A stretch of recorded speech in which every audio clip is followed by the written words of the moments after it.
friends, welcome back to my channel. My name is Alyssa and today we're going to be working on yet again another episode of Create This Book 3. Hopefully this video gets out on time because I have been super duper busy with setting up my new classroom at my new school that I'm going to be working at this year, but I'm working really hard to get this out on time and hopefully you guys like the drawings that I created. So without further ado, let's get started. The first prompt I chose this week says, create a sequel.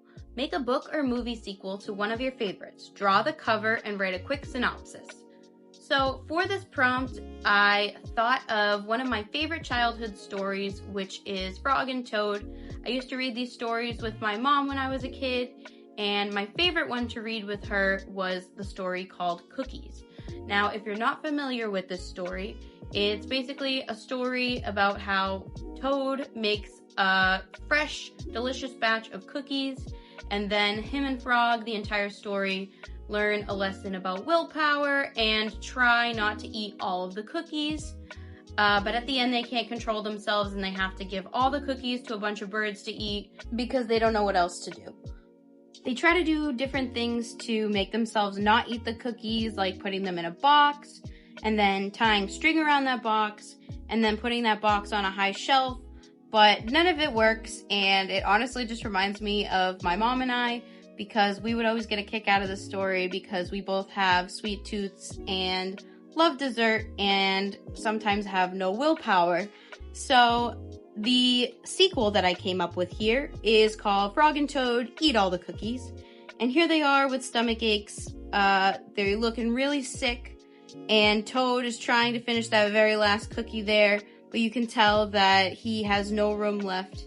And Frog has unbuttoned his pants, and he's letting his gut out, and the table is just covered in glasses of milk and cookie crumbs, and the bowl is empty, and they didn't have any willpower. So this is basically what would happen if I was in this story, because I can't stop when I start eating cookies. So to color this drawing, I decided to use my brand new Arteza acrylic gouache paints that I just got, and I really wanted to just test them out, see how they worked, because I've never really used acrylic gouache before. And I first started off by trying to get sort of a Frog and Toad color palette going on.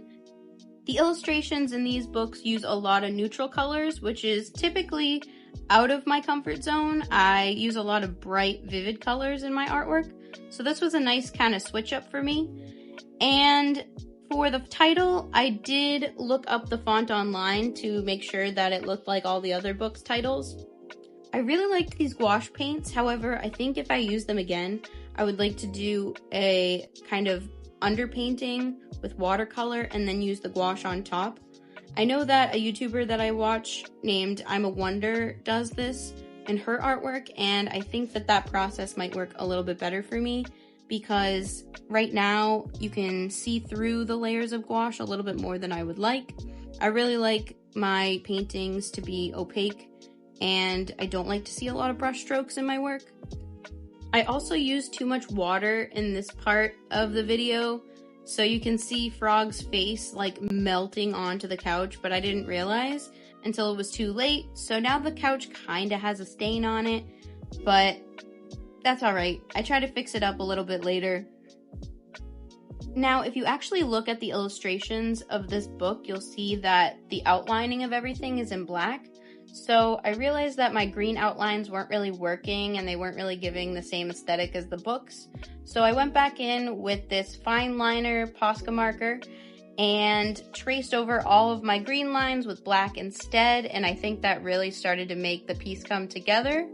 I also added in some hatching for shading in different areas of the drawing because the books also include some hatching as well. I finished up this drawing by adding some outlines to the couch as well. I feel like this drawing style and color palette is just so cozy, and I'm really glad I pushed myself out of my comfort zone with this one, and I'm really happy with how it turned out. And here's the finished product. Alright, on to the next prompt. This one says, create a starburst. Draw lines stemming from the dot on this page. Now for this one, I drew some inspiration from the artist Valkyrie. If you don't know her, you should definitely check her out. She makes a lot of surrealist artwork based around girls.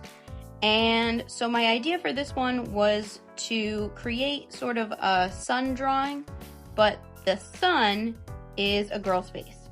And I kind of wanted the sun to look like it was tired, because it seemed a little ironic to me, because the sun is usually an indication that you should be up and awake, you know, bright-eyed, bushy-tailed. But I wanted to make the sun look like it got woken up and it's grumpy. So I started off with these straight diagonal lines coming out of the dot like it says on the prompt, and I colored in the little triangular sections with a neon pink, a darker pink, and a bright yellow. And then, once I finished that, I moved on to working on the sun that would go in the center of all of these rays. So I had this yellow neon paper lying around, and I used it to draw a circle, and then I cut that out and started drawing my sun face. This face kind of went through a lot of stages, but this was the face that I decided to make for the sun. And then I traced my pencil drawing with some Sharpie. I added some color using paint markers to the lips and the eyes. And I also added a neon orange outline around the edges of the sun, just to give it a little bit more dimension. Next, I glued the sun on top of the dot, and then it didn't look like it was done. So I added some extra things. I added some white outlines to each of the lines coming out of the dot. And I also added more of that neon orange paint marker because I felt like it was really bold and kind of went along with the color palette I had going on. And I realized that I didn't color the very bottom of the page, so I colored that in with the orange as well, and this is how it turned out. Alright, the next prompt says create a contest. Create a contest you know you would win. Now this one was pretty easy for me. Anyone who knows me in real life knows that I am obsessed with the color pink, and nearly everything I own is pink, including my clothes, my furniture, just everything I can get in pink, I get it in pink. So I created this little ribbon for myself that says most pink, and then I drew a little cartoon picture of myself on the side where I have my pink hair, and I'm wearing a pink jumpsuit, and I'm wearing a pink gold medal around my neck because I'm just so excited to be winning this contest. A lot of my students know me as the crazy pink lady because nearly all of my clothes are pink, and I can't explain why I love pink so much, but it makes me so happy. It's always been my favorite color, and I think this just would be a contest that I would certainly win. It would be hard for someone to own as many pink things as I do. It's kind of a lifestyle, and you really got to dedicate yourself to being all pink all the time. This drawing came out pretty well, except for the fact that I forgot to give myself eyebrows until after I finished the rest of the drawing. So you will see that I have no eyebrows for the majority of this drawing, but I do add them in at the end. I tried to do some blending with my paint markers to give my hair some dimension, and I was really excited because I got to use my gold paint marker, and it's just so pretty and satisfying. I wish that I had more things to color gold, but I really don't. There is a prompt in this book, though, that has to do with drawing in gold, I think, so I'm definitely going to use my gold paint markers for that one. I ended up tying everything together with a neon pink border, and I did add some little hearts in the background too because there just seemed to be a lot of negative space. But here is the finished drawing. And finally, the last prompt I'm going to be working on this week says create disaster. Draw a landscape or setting in ruin. For this prompt, I chose to draw a scene from the Good For You music video by Olivia Rodrigo, where she's standing in a bedroom that has burst into flames and she's singing in front of it like nothing is happening. And I figured this was a good representation of a total disaster. So I started off by just making a quick sketch of the room and the flames. I chose to draw this scene in a more cartoon style because firstly, that's kind of more of the type of drawing that I do. And also, if I were to draw every single detail in this scene, I would have been here forever. So I kind of simplified everything and made the colors a little bit more simple as well. So I started the coloring process by just laying out some flat colors to fill up each section.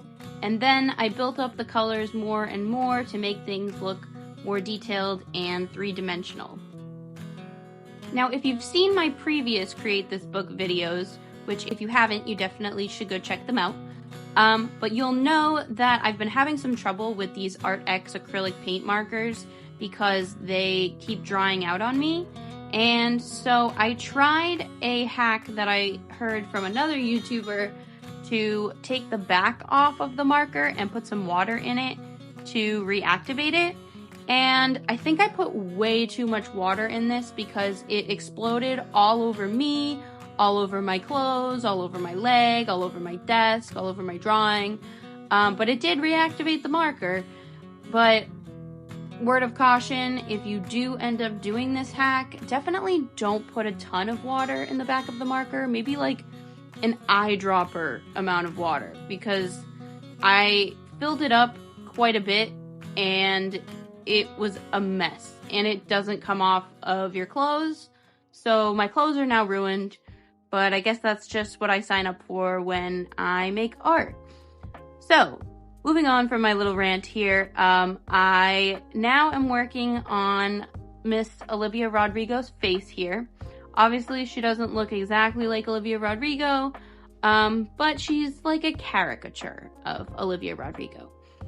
And I started off with this skin tone because I was like, oh, this is in shadow. It's kind of dark in this room. Let me just color her in with this color. But then I realized it was way too dark and it looked like her head and her hair were the exact same color. So luckily, the paint markers did let me do a couple layers on top and I got her skin tone back to a lighter shade that looked a little bit more accurate to her actual skin tone. And then I added some shadows and colored in her outfit, which I absolutely love her outfits. Olivia Rodrigo has such a cute sense of style. And I had a lot of fun coloring in this little blue mini skirt with the plaid on it. I gave her hair some dimension by giving it some darker brown in areas and some highlights in other areas where the light would be hitting it. And her necklace was really complicated, so I just kind of made up what it looked like because it was so small in the picture anyway. And then here I am experimenting with how I wanted her face to look. I really wanted to make her look super snarky, kind of like she does in the video, but I don't really know if it came across that well, but I tried my best.